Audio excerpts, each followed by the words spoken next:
Welcome back to AF Tales. In today's story, we explore a man who lived below his means to test a fiancée's character, only to watch her expose herself when the ring was not big enough. As you listen, notice the exact moment where you think he should have walked away. My girlfriend said, "He's so broke." I replied, "We're done for good." Then I walked out of the party, packed a bag, moved on with my life, and I just watched as she found out I was far from broke when she showed up at my new office in shock. I am Nathan. I am 29, and I learned the hard way that some people do not love you, they love your potential lifestyle. For 2 years, I honestly thought Rebecca and I were building something real. We met at a backyard barbecue through mutual friends. It was one of those summer evenings with folding chairs, paper plates, and a Bluetooth speaker that kept disconnecting. I was the guy standing near the grill, talking to one friend about work and trying to ignore how tired I was from another 60-hour week. Rebecca walked in late, sunglasses on top of her head, laughing at something the host said. She had that kind of presence where the air shifts for a second. She grabbed a drink, moved through the crowd like she owned the place, and then somehow ended up next to me in line for food. "You are the finance guy, right?" she asked. I blinked. "Kind of," I said. "I work in consulting." She smiled. "Our friend said you never stop working. I admire that. Most guys my age are still acting like teenagers." Those words landed in a soft spot. I had been pushing myself hard for years, and most people called me a workaholic, not admirable. Hearing someone say they respected my work ethic felt good. We talked the rest of the night. About podcasts, travel we wanted to do, the struggle of trying to get ahead while everyone else seemed to be on vacation. She was funny, quick with comebacks, and she listened in a way that made me feel like my boring numbers life was actually interesting. 3 weeks later, we were officially a couple. Rebecca got along with my friends. My sister liked her. My parents thought she was charming. She was always put together. Nails done, outfits coordinated, knowing which restaurant was trendy this month. I am not that way at all. I am simple. Jeans, basic shirts, one pair of decent shoes. But I liked that she brought color into my very gray little life. 8 months in, we moved in together. The apartment was not impressive. 2 bedrooms, old building, creaky floors, but it was clean, in a decent area, and affordable. I had chosen it on purpose. Not because I could not afford better, but because I did not want my lifestyle to give away my bank account. Here is what Rebecca did not know. I was living way below my means. I drove a 10-year-old Honda that rattled at high speed but still passed inspection. My couch was from a discount store. Most of my clothes came from outlet racks. My watch was a simple digital thing I had owned for years. To most people, I looked like a guy just starting to get stable. In reality, I had done well early. I worked in financial consulting and I had made some very smart investments out of college. I was not secretly a billionaire, but I was very comfortable. I had no debt. I had savings. I had a decent investment portfolio and a side project slowly growing. I had also watched too many friends get used. One buddy got married and found out later his wife had never loved him, only his family's money. Another had girlfriends who were sweet until his bonus hit, then suddenly started planning lives around houses and cars he did not even want. After enough stories like that, you start to wonder who would still be around if you lost every dollar, so I made a rule for myself. If someone ever ended up with me, it would be because they loved me when I looked average, not impressive. The first year with Rebecca felt good. We argued sometimes about normal things. Schedules, chores, seeing each other's families, little preferences. But overall, it seemed stable. We talked about the future. Travel plans, maybe a house someday. She liked to mention dream neighborhoods with big houses and nice cars. I would nod and say, "We will see." We started talking about marriage around the 1-year mark. Not serious planning, just someday conversations. She would say things like, "I cannot wait to be your wife," or "Our kids are going to have your eyes." She would joke about last names and wedding playlists. Every now and then there was a small comment about money, just enough to notice. "I cannot believe your boss drives that car," she would say after a work event. "If I were making that money, I would have something nicer." Or, when we get married, we are not living in a place like this forever, right? I want something we can be proud of. This was the first red flag I filed away instead of facing. Sometimes we pretend not to hear the warning signs because the picture in our head is more comfortable.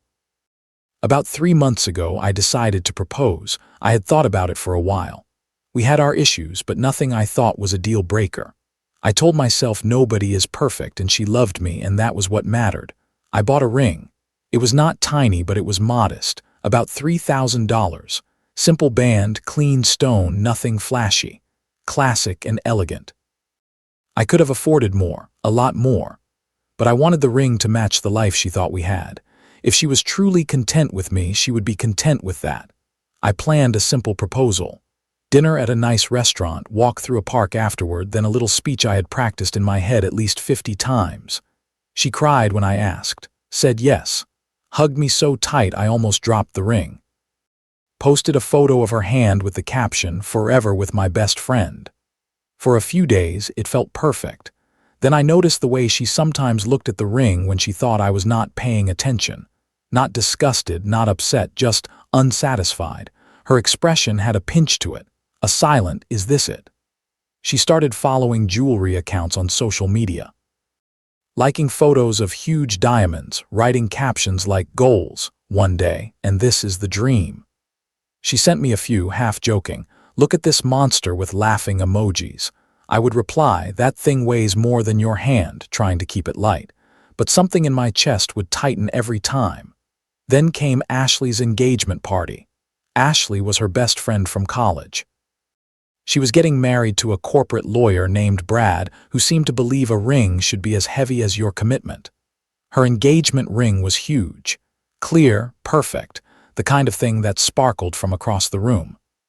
The party was in an expensive restaurant downtown. Private room, white tablecloths, a view of the city lights. Everyone there was dressed like they were auditioning for a lifestyle magazine. At one point, Ashley and Brad did the informal show the ring round. All the women gathered around, grabbing her hand, taking photos, squealing. People made jokes about needing sunglasses from the shine. I was standing with a small group in the corner, Rebecca, a couple of her friends, some guy I did not know. Ashley came over and held out her hand again, laughing. "It is stunning," Rebecca said, staring at the ring. I heard something in her voice I had not heard before, bitterness. "Brad went all out," Ashley said. "He wanted me to have the best." One of Rebecca's friends, Monica, turned to her. "Let us see yours again, Beck," she said. Rebecca hesitated for half a second, then held up her hand. The difference between the rings was obvious. Ashley's looked like it had its own orbit. Rebecca's looked small and simple beside it. "It is cute," Monica said, and the word landed like an insult. "Yeah," Rebecca said quietly, then she glanced at me and something shifted in her eyes. "Well, it is what he could afford," she added. The small circle went silent. I felt my stomach drop. It was not just the words, it was the tone. Like she was explaining away a disappointment. Ashley quickly tried to smooth it over. "It is lovely, Rebecca," she said. "Really classic." But Rebecca was not done. Maybe it was the wine. Maybe it was months of small resentments. Maybe it was just who she truly was, finally stepping into the light. "I mean, I said yes because I love him, you know," she continued, laughing a little. "But he is so broke he could not even afford my engagement ring. I basically had to beg for this one." That was a lie. She had never asked for anything different, never once said she wanted bigger or better. All those proposals in my head, all those plans, had been my idea. She had seemed happy. Now she was rewriting the story for her audience. A few people laughed awkwardly. Monica smirked. The guy I did not know chuckled and shook his head. "Damn, dude," he said. "That is rough." Everyone looked at me. They were waiting for me to defend myself, to laugh it off, to say I was saving, to admit I was broke, to be embarrassed. I just smiled. I did not say a word. I took a long look at Rebecca, at the person I thought would be my wife. At the woman who, in front of friends and strangers, had turned me into a joke about money. Then I set my drink down, turned and walked out. No scene, no raised voice, no speech, just quiet steps toward the door. Behind me I heard her voice. "Nathan." Oh my God, I was joking, Nathan. I did not look back. The car ride home was silent, the kind of silence that feels clean. I was not shaking. I was not angry in a loud way, I just felt a door inside me close. At home, I packed a bag, some clothes, my laptop, toiletries. I booked a hotel for a few nights and drove there, checked in, lay on the bed staring at the ceiling. My phone buzzed nonstop. Calls, messages, more calls. I turned it face down. She called 47 times that night. I did not answer once. The next morning, I sent one text. "Come get your stuff from the apartment," I wrote. "I will be out for the day, leave your key." She replied almost instantly. "Are you seriously breaking up with me over a joke?" she wrote. "That was not a joke," I replied. "That was you showing me exactly what you think of me." "You are being ridiculous," she wrote. "I was just venting. You know I love you." "You humiliated me in front of everyone we know because I did not buy you a big enough ring," I answered. "We are done." "Nathan, please," she wrote. "I am sorry. I was drunk and jealous. Can we please talk?" I put my phone away and spent the day looking at new places to live. Within hours, I found a condo in a better part of town. Modern building, good security, close to my new office location. I had been eyeing places like that online for months, never hitting apply because I did not want to invite questions. That day, I signed the lease. Sometimes clarity moves faster than you ever expected. When you finally accept who someone really is, decisions that felt heavy become simple. The next 2 weeks were a blur of moving and cutting contact. Rebecca came to the apartment while I was out, picked up her things, left the key on the counter. She also left a handwritten note about how much she regretted what she said, how she did not mean it, how she was just insecure and comparing herself to Ashley. I threw it away. She showed up at the hotel once, crying in the lobby. I told the front desk she was not a guest of mine and went out the back stairwell. She sent long messages. Her friends reached out in group chats asking me to please talk to her. Online, she posted vague messages about losing everything and making mistakes. She put up throwback photos of us with sad captions, then deleted them when I did not react. I changed my number. I blocked her on social media. I told mutual friends I did not want updates. It was not rage. It was self-respect. While my personal life was falling apart, my professional life was leveling up. For the past year, I had been building something on the side. A venture capital project focused on early-stage tech, partnered with a few people I trusted. Nights and weekends had become business plans and pitch decks. Quietly, in the background, it had started to work. Right around the breakup, that side project landed a major partnership with a larger firm, enough to justify stepping away from my consulting job and going all in. We moved into a new office in a modern glass building downtown. My name went on the directory with the title founder beside it. I did not blast it online. I did not start wearing designer clothes. I just changed my routine from one office to another and kept living my life.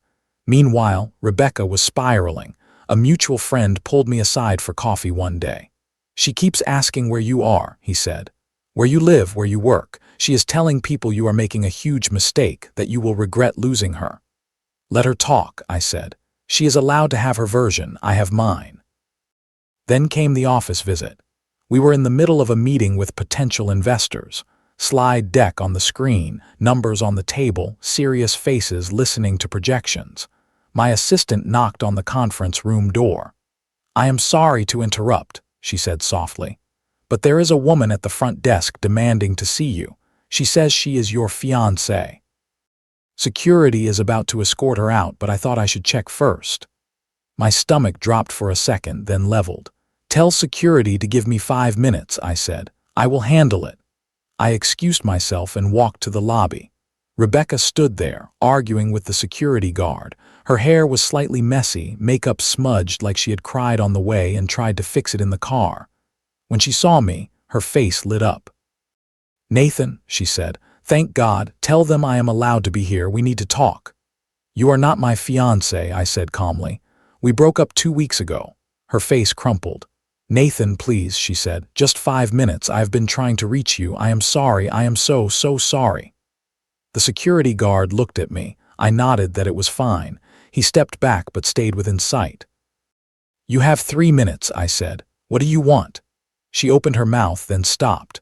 For the first time, she really looked around. The lobby, the marble floors, the artwork, the directory on the wall listing companies. Her eyes scanned down, then stopped. She saw my name, next to a suite number, next to the word founder. I watched the realization hit. You are a founder, she said slowly. Of what? A tech venture capital firm, I said. We just secured a major partnership. I am transitioning from consulting. But you said you were just a consultant, she said. You drove that old car, your apartment was. I know what my apartment was, I said. I chose it. You lied to me, she said, voice rising. All this time, you hid that you were successful. You let me think you were broke. I almost laughed, but not in a mean way, more in disbelief. I did not lie, I said. I just did not tell you everything. There is a difference. You knew my job. You knew I worked long hours. You knew I lived modestly. That was all true. Why would you not tell me this? She demanded. Why would you not tell me you had this, that you could afford more? Because I wanted to know if you loved me, I said. Not my balance sheet. I wanted to see if money really did not matter to you like you said. You always claimed you did not care about expensive things as long as we were together. She blinked, stunned. That is not fair, she said. You tested me. Maybe, I said, but I did not trick you. I did not promise a lifestyle and then take it away. I lived simply. I showed you who I was. You made fun of me at a party because the ring was not big enough to impress your friends. Her eyes filled with tears. I made a mistake, she said. One mistake. I was drunk. I was jealous. I felt small next to Ashley and her giant rock. I snapped. It was stupid. I know that. Can we please start over? I swear I will never act like that again. This is where many people give in, I thought. They hear the apology. They see the tears. They want the old dream back. They ignore what those tears are really about. It was not one mistake, I said out loud. It was the truth. You resented the ring because it did not let you brag. You were embarrassed to be seen as the woman with the smaller rock. You told people I was broke. You said you had to beg for it. That is what you really thought of me. She shook her head. Money matters, she said. Nobody wants to live struggling. I just wanted to feel special. I wanted to feel like you thought I was worth going all out for. You were worth honesty, I said. So here it is. If you had known I had money, you would have acted content. You would have said all the right things. But the moment you believed I could not give you a flashy life, you humiliated me. That tells me exactly who you are when you think there is nothing to gain. Her voice cracked. I love you, she said. I do not care about this stuff. I am just insecure. Please do not throw us away. I am not throwing anything away, I said. You did that at Ashley's engagement party. I am just accepting it. I turned to the security guard. Please escort Miss Davis out, I said. She is not welcome here. Nathan, wait, she said, stepping toward me. Please, we can fix this. I will be better, I swear. I did not answer. I walked back toward the conference room, back toward the people who were relying on me that day. Behind me, I heard her pleading and crying as security guided her toward the door. I did not feel triumphant. I did not feel like I had won something. I just felt done. That was the last time I saw her in person. The fallout was quick. Rebecca tried to patch her image online. She wrote long posts about miscommunications and jokes taken out of context. She said she had tested the relationship and everyone failed. She was clearly trying to float the idea that I had played mind games by not revealing my finances. But other people had been at that engagement party. Ashley, to her credit, did not cover for her. She actually posted something on her own account. Rebecca humiliated Nathan at my engagement party, she wrote. She mocked him for not being wealthy enough in front of everyone. Now she is upset he was successful all along and chose not to flash it. That is not a misunderstanding. That is consequences. Screenshots of Rebecca's original comments spread in our friend group. Monica and a couple of others tried to spin it as me tricking Rebecca or setting her up to fail, but most people were not buying it. The general opinion settled on one simple idea. I had dodged a bullet. Rebecca tried to contact me again and again. Letters delivered to the office. Emails to my work account. Connection requests on LinkedIn with long messages attached. Finally, I had my attorney send a formal letter telling her to stop contacting me. After that, the direct messages slowed, then stopped. I heard bits and pieces of her life from mutual friends. That she started dating a guy who drove a luxury car and wore watches that cost more than my old Honda. That she showed off the expensive dinners and weekend trips. That she was telling people I was cruel and narcissistic and played with her feelings. She says you set her up, a friend told me. That you hid who you really were to see if she would fail. Maybe I did, I said, but all I did was give her a chance to be herself. She took it. About a month after the office scene, I heard she and the new guy were engaged. Someone sent me a screenshot of the announcement. There she was, smiling, hand held up to the camera. The ring was massive, of course, bigger than Ashley's maybe. The caption was full of love words and forever promises. I looked at it for a moment, then locked my phone and went back to work. My own life kept moving. The business grew faster than expected. That first partnership led to 2 more. Within 6 months, we tripled our client base. I moved out of the condo into a house I had been watching online for years. Not a mansion, just a solid, beautiful place in a quiet neighborhood. I bought furniture I actually liked, set up a little home office, put a grill in the backyard. For the first time, I let my surroundings match my means because there was no one there to perform for. I started dating again eventually, slowly. I was not interested in repeating old patterns. At a tech conference about 3 months after the breakup, I met someone. Her name was Lena. She was a software engineer. She drove a beat-up Subaru that squeaked when it turned and had a cracked bumper. She lived in a small apartment, even though she made good money. On our first date, she ordered the cheapest option on the menu without thinking twice. When I asked why she was living so modestly, she shrugged. "I am aggressively saving for early retirement," she said. "I want freedom more than things." We spent hours talking about life goals, budgeting, and simple joys like quiet weekends and good coffee. When the check came, she tried to split it, not in a performance way, in a matter-of-fact way. We understood each other. There were no designer hints dropped. No "one day I want a house like this" tests, no comments about needing a certain car. When I mentioned what I did for work, she said, "That sounds intense," not "that sounds rich." On her birthday, a few months into dating, I bought her something small but personal. A custom notebook with a quote she loved on the cover and a simple piece of jewelry that matched a story she had told me. She cried when she opened it. "Why are you crying?" I asked, confused. "Because you listen," she said. "You remembered things I said months ago." This is the nicest gift anyone has given me. The gifts were not expensive, they were thoughtful. That was the difference. Rebecca had wanted proof I could buy something big. Lena wanted proof I paid attention. Now, almost a year later, my life is quiet in the best way. The company is doing well. My relationship is healthy. I drive a better car now, but not to impress anyone. I buy what I actually like, not what will send a message. Sometimes people tell me I was wrong to test Rebecca, that I should have been honest from the start. I get that point. But here is what I know. If I had shown her the money first, she would have played a role. She would have told herself and me that she did not care about wealth. She would have smiled at a big ring and said it was about love, and we both would have believed it. Living modestly did not create her character. It revealed it. Humiliation is painful, but it is also a gift. When someone chooses to shame you publicly, they are telling you who they are when they think you have nothing to offer. Rebecca showed me that version of herself at 29. I am grateful I did not have to learn it at 39, with kids and a mortgage and a shared life that would have been much harder to untangle. I sleep well at night.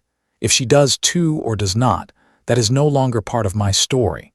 Here are the lessons I took from this. Lesson 1. People show their true values when they think nobody is watching and nothing big is at stake. Believe those moments more than the pretty words. Lesson 2. How someone talks about you to others is as important as how they talk to you.